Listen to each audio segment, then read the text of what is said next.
Approach to the electrostatic equilibrium of conductors. तो conductors के अंदर किस तरह इलेक्ट्रोस्टैटिक इक्विलिब्रियम जो है वो प्रिवेल करता है, उसको हमने ज़रा स्टडी करके देखना है। तो जो एक्सेस चार्ज होता है, सिंस द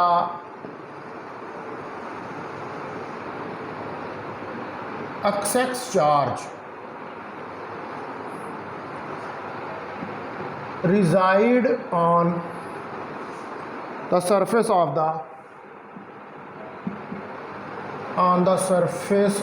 the कंडक्टर। ठीक है जी। जो एक्सेस चार्ज है, हमने ये पहले पढ़ा हुआ है कि वो कंडक्टर की सरफेस के ऊपर रिजाइड करता है, उसकी सरफेस के ऊपर बैठ जाता है आगे, which of course is the equilibrium situation, which of course is the equilibrium situation। क्योंकि सरफेस पे सारा आ जाता है तो लिहाजा ये एक इक्विलिब्रियम सिचुएशन है, सारा सरफेस के ऊपर आके बैठ जाता है। तो जो गुड कंडक्टर्स हैं,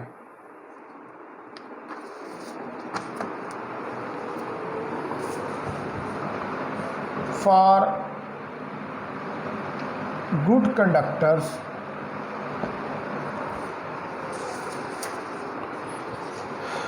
the attainment of equilibrium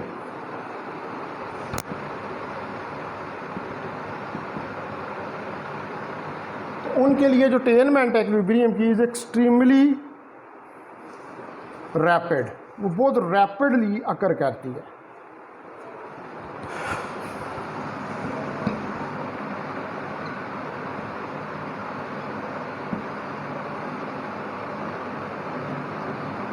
ठीक है जी। जो अच्छे कंडक्टर्स हैं उनके केस में जो इक्विलिब्रियम की सिचुएशन है या इक्विलिब्रियम है वो बहुत रैपिडली अकर करता है, बहुत जल्दी जो कंडक्टर है वो इक्विलिब्रियम में आ जाता है। लेकिन जो पुअर हैं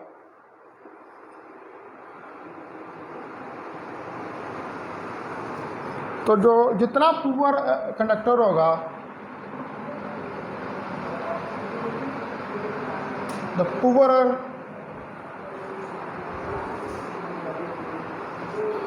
द कंडक्टर, इतना पुअर कंडक्टर होगा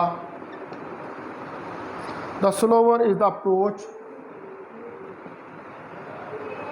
the slower is the approach to reach the electrostatic equilibrium।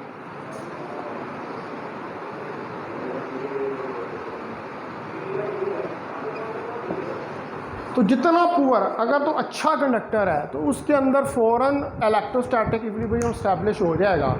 Charges जो हैं वो फ़ौरन जल्दी जल्दी मूव करते हुए कंडक्टर की सरफेस पे आ जाएंगे, और जब वो कंडक्टर की सरफेस पे आ जाएंगे तो हम कहेंगे कि इलेक्ट्रोस्टैटिक इक्विलिब्रियम जो है वो स्टैब्लिश हो गया। लेकिन जो पुअर कंडक्टर्स होते हैं उनमें ये प्रोसेस रैपिड नहीं होता, उनमें ये प्रोसेस स्लो होता है, और इलेक्ट्रोस्टैटिक इक्विलिब्रियम के अंदर आने के लिए इन कंडक्टर्स को टाइम लगता है।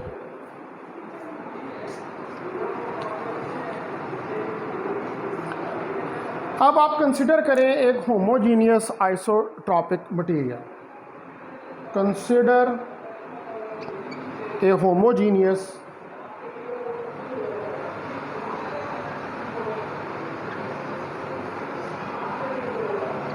Isotropic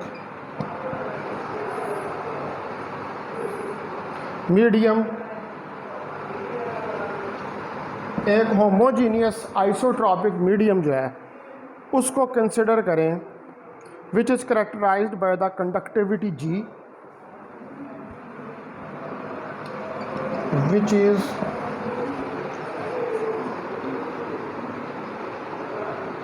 characterised by the conductivity G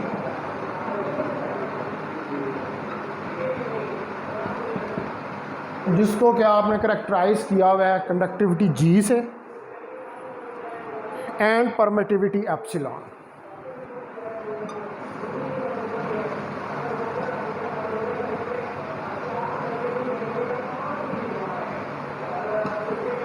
permittivity epsilon epsilon out होती है परमिटिविटी फ्री स्पेस की, और एप्सिलॉन परमिटिविटी होती है ऑफ द डाइलेक्ट्रिक मीडियम। तो आप एक होमोजेनियस आइसोट्रोपिक मटेरियल कंसिडर कर रहे हैं जिसकी कंडक्टिविटी जी है और परमिटिविटी एप्सिलॉन है, which has a volume density of charge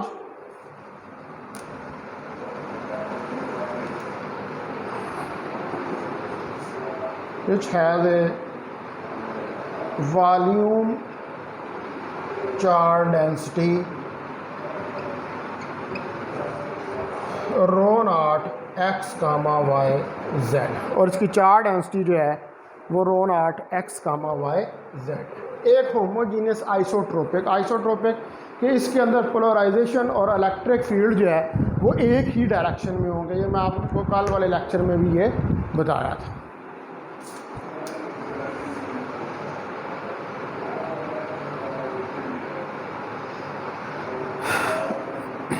ठीक है जी। अगर आप कंडक्टिव सिस्टम जो है is suddenly isolated,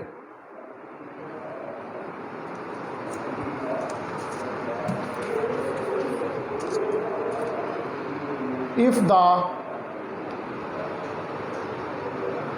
conducting system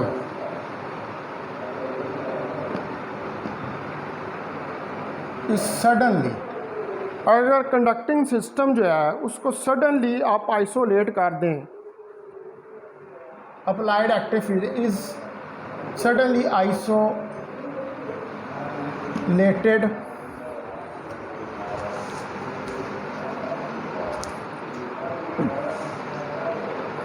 from the applied electric field, यानी कि आपने पहले इलेक्ट्रिक फील्ड के अंदर कंडक्टिंग सिस्टम रखा हुआ तो उसको फ़ौरन उससे सेपरेट कर दें, अलहदा कर दें, it will tend toward the equilibrium situation, it will tend towards the equilibrium position. तो ये फिर इक्विलिब्रियम पोजीशन की तरफ जाने की कोशिश करेगा। ठीक है, जहां पर वेयर देयर इज नो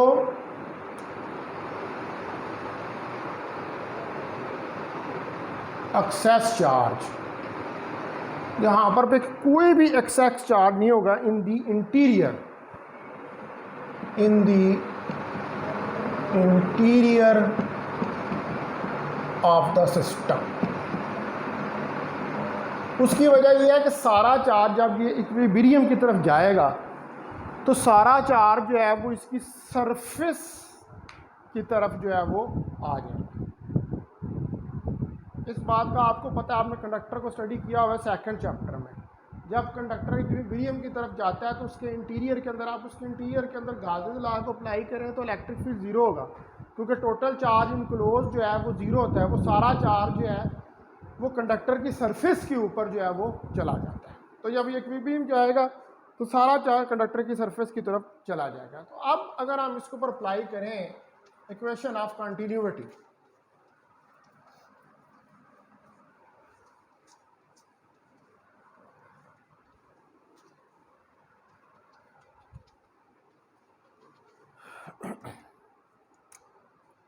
तो according to the equation of continuity, अगर हम कॉन्टिन्यूटी की इक्वेशन अप्लाई करें तो curly rho over curly T plus del dot J is equal to zero, ये इक्वेशन है। इसको क्या लेंगे, इक्वेशन नंबर 1 है। तो अब अगर हम ओहम्स लॉ को कंसिडर करें तो by considering the Ohm's law. अगर हम ओहम्स लॉ को कंसिडर करें तो जे जो है वो फिर इक्वल होगा जी ई के। इसको पुट कर दें इक्वेशन नंबर 1 में, तो curly rho over curly T plus del dot G E is equal to 0। यह आ जाएगा। इसको हम लिख सकते हैं curly rho over curly T plus g del dot E is equal to 0। इसको कह देंगे क्वेश्चन नंबर 2 है।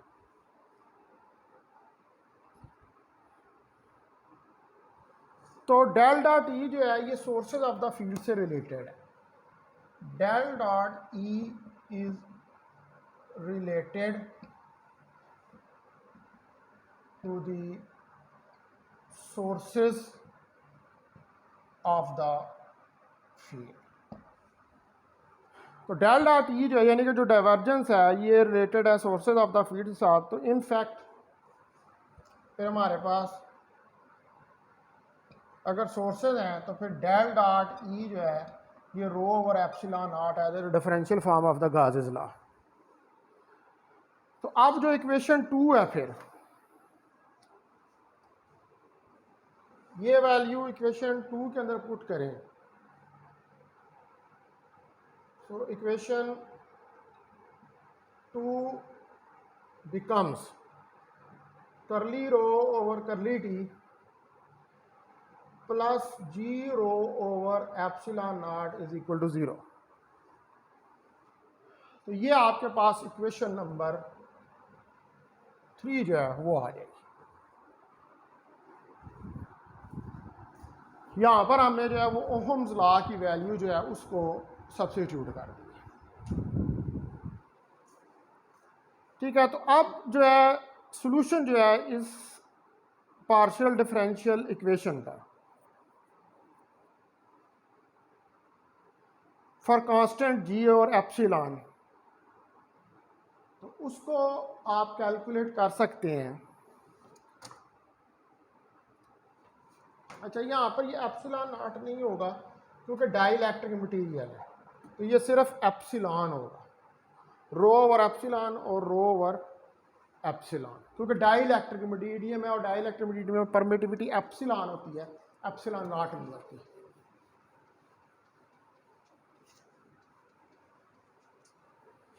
तो अब आप देखें कि ये जो है द सॉल्यूशन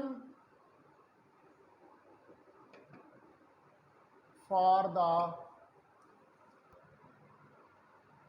partial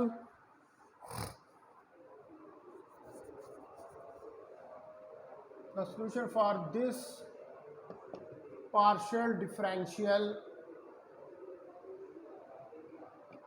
equation। तो जो सॉल्यूशन है इस पार्शियल डिफरेंशियल इक्वेशन का for the constant ji and epsilon,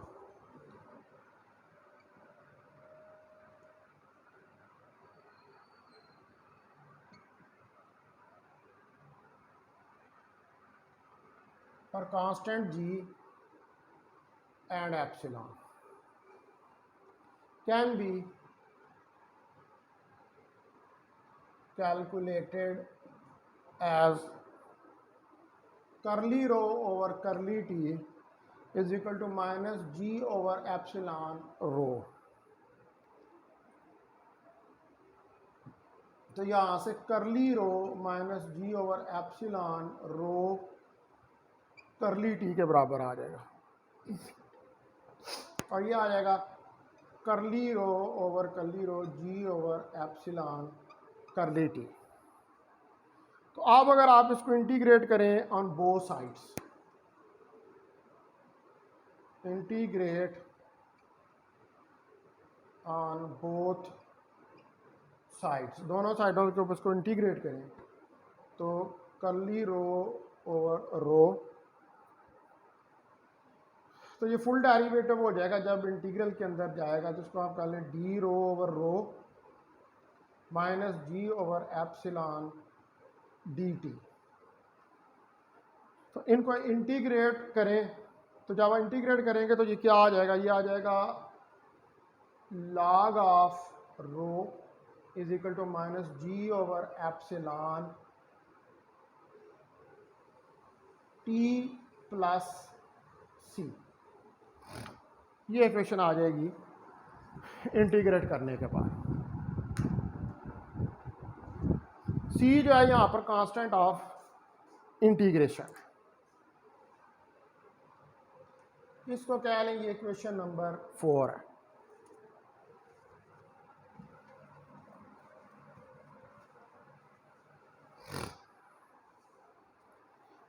तो अगर हम t को 0 पुट करें तो at t is equal to 0 इस इक्वेशन में रखें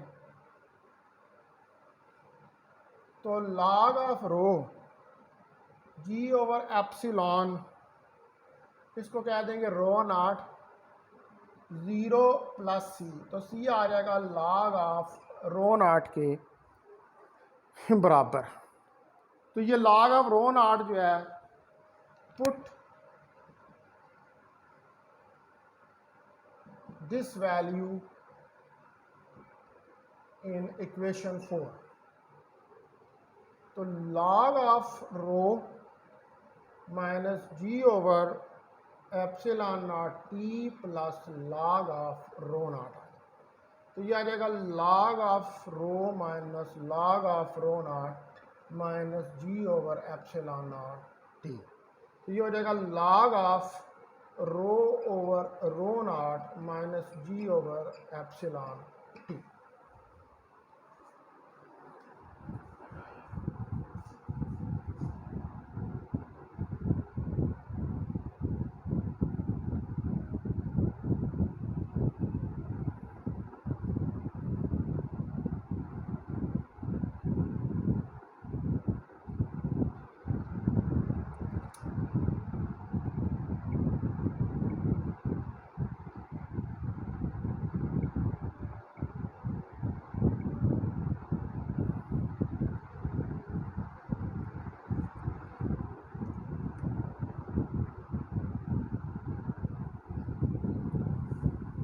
ठीक है जी, तो ये हमारे पास log of rho over rho naught minus ji over epsilon naught T के बराबर ये इक्वेशन आ जाएगी। अब अगर मैं दोनों तरफ एंटी लॉग ले लूँ तो rho over rho not is equal to exponential minus ji over epsilon, ये टी के बराबर आ जाएगा अगर दोनों तरफ एंटी लॉग ले लूँ। तो रो जो है मेरे पास ये rho not exponential minus ji over epsilon t के बराबर आ जाएगा।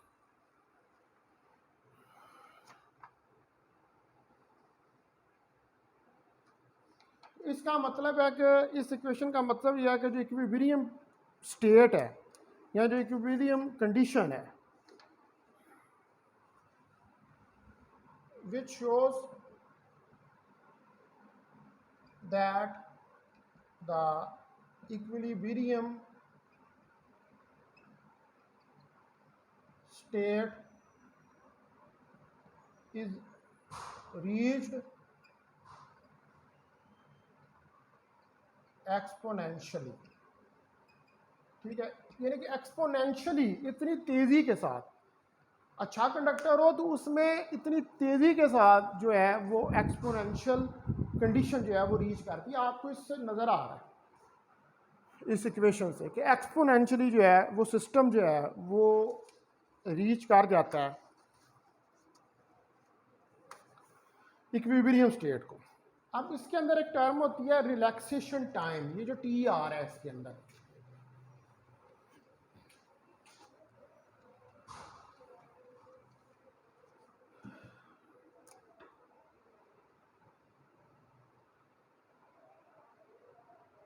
Relaxation time.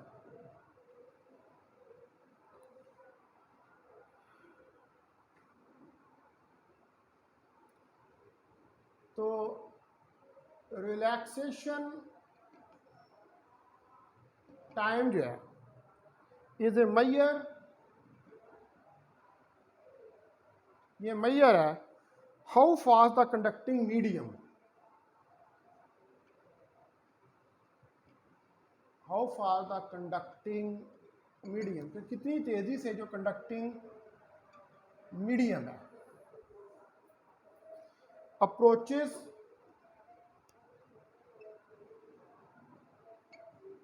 To the electrostatic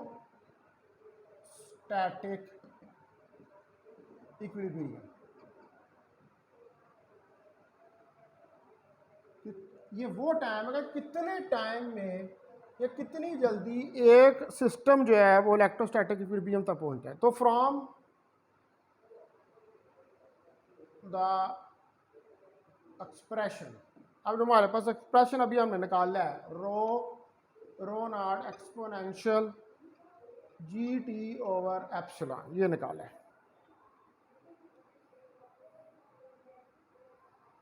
अब यहाँ पर जो क्वांटिटी है epsilon over g, it is evident that the quantity epsilon over g, ये जो क्वांटिटी एप्सिलॉन यानी कि इसका उल्टा जो एप्सिलॉन ओवर जी है,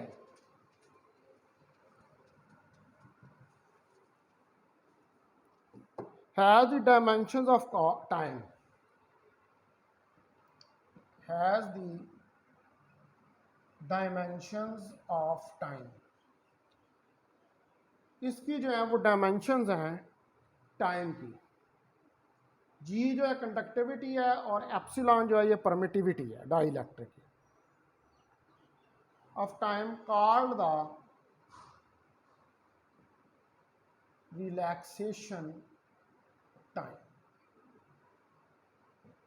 जिसको आप रिलैक्सेशन टाइम का नाम देते हैं टी सी से इसको करेंगे ऑफ द मीडियम।